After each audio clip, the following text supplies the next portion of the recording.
Hello student. अभी हम लोग इस वीडियो में समझेंगे एनर्जी के बारे में। किसकी एनर्जी? उस बॉडी की एनर्जी या उस पार्टिकल की एनर्जी जो सिंपल हार्मोनिक मोशन में है। सिंपल हार्मोनिक मोशंस क्या होता है बच्चों? वो स्ट्रेट लाइन मोशन होता है किसी पॉइंट्स के टू एंड फ्रो। और जब ये मोशंस में होता है तो यहाँ पे कोई फ्रिक्शन फोर्स या एक्सटर्नल फोर्स नहीं लगता है, राइट। तो ये क्या कर रहा है? एसएचएम में है।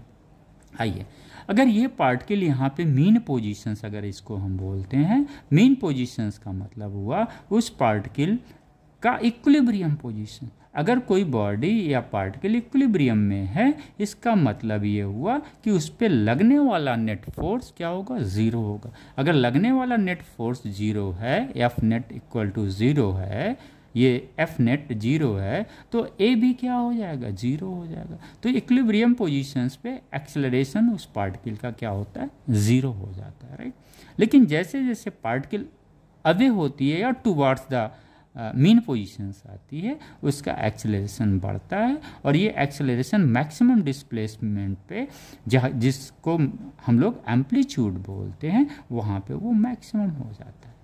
ये हम लोगों ने एक्सेलरेशन में पढ़ा हुआ, राइट। यानी ये जो डिस्प्लेस हो रहा है बॉडी, वो डिस्प्लेस हो रहा है किसकी? ये फोर्स किधर लग रहा है? Restoring force towards the mean position लग रहा है। डिस्प्लेसमेंट किधर हो रहा है? फोर्स के अपोजिट डायरेक्शन में हो रहा है, अगर इधर से हम देखते हैं तो, राइट।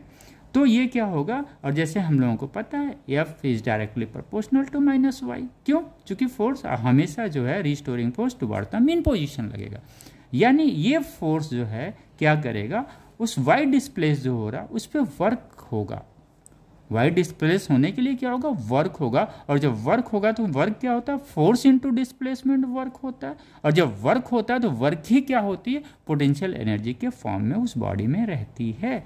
यानी उसका पोटेंशियल एनर्जी हम निकालेंगे तो हमें मिलता है half m omega square y square, where y क्या है? डिस्प्लेसमेंट है। अगर पी पॉइंट पे अगर है कोई, ये पार्टिकल यहाँ से चलते चलते पी पॉइंट पे आ गए, तो इस पॉइंट पी पॉइंट पे उसका पोटेंशियल एनर्जी हमें ये मिल गया, राइट। काइनेटिक एनर्जी चूंकि मोशंस में है, तो यहाँ पी पॉइंट पे सपोज इसकी वेलोसिटी यू है, तो क्या हुआ? हाफ एम यू स्क्वायर हो गया। यू हमको पता है, यू है omega under root A square minus y square, where A amplitude है। तो ये हम यू स्क्वायर करके यहाँ पे हमने वैल्यू रख लिया, तो हमें काइनेटिक एनर्जी ये मिल गया। इसको दोनों को सम कर देंगे तो हमें टोटल एनर्जी मिल जाएगा।